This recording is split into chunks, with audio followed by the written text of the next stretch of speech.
بسم الله الرحمن الرحيم. O you who have believed, testimony should be taken among you when death approaches one of you at the time of bequest, that of two just men from among you, or two others from outside if you are traveling through the land and the disaster of death should strike you. Detain them after the prayer and let them both swear by Allah if you doubt their testimony, saying, "We will not exchange our oath for a price, even if you should be a near relative, and we will not withhold the testimony of Allah. Indeed, we would then be of the sinful."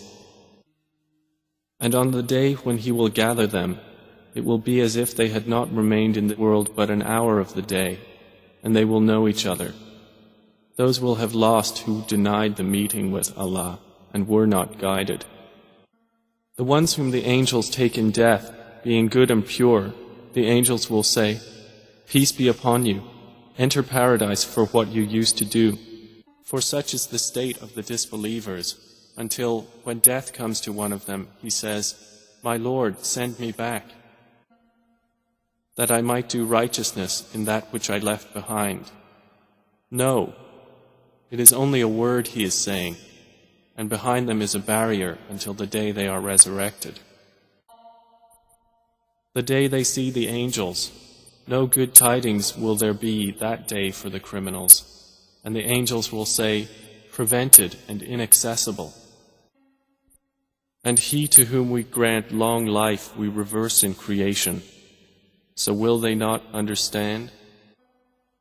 Indeed, those who have said, "Our Lord is Allah," and then remained on a right course, the angels will descend upon them, saying, "Do not fear and do not grieve, but receive good tidings of paradise, which you were promised.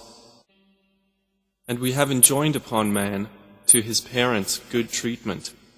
His mother carried him with hardship and gave birth to him with hardship, and his gestation and weaning period is 30 months.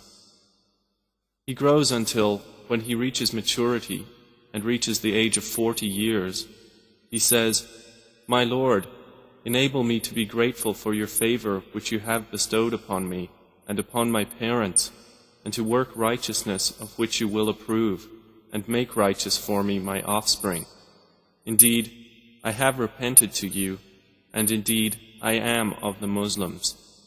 And if the deceased was of those brought near to Allah, and if he was of the companions of the right, and spend in the way of Allah from what we have provided you before death approaches one of you, and he says, "My Lord, if only you would delay me for a brief term, so I would give charity and be among the righteous." No, when the soul has reached the collarbones, and it is said, "Who will cure him?" and the dying one is certain that it is the time of separation, and the leg is wound about the leg,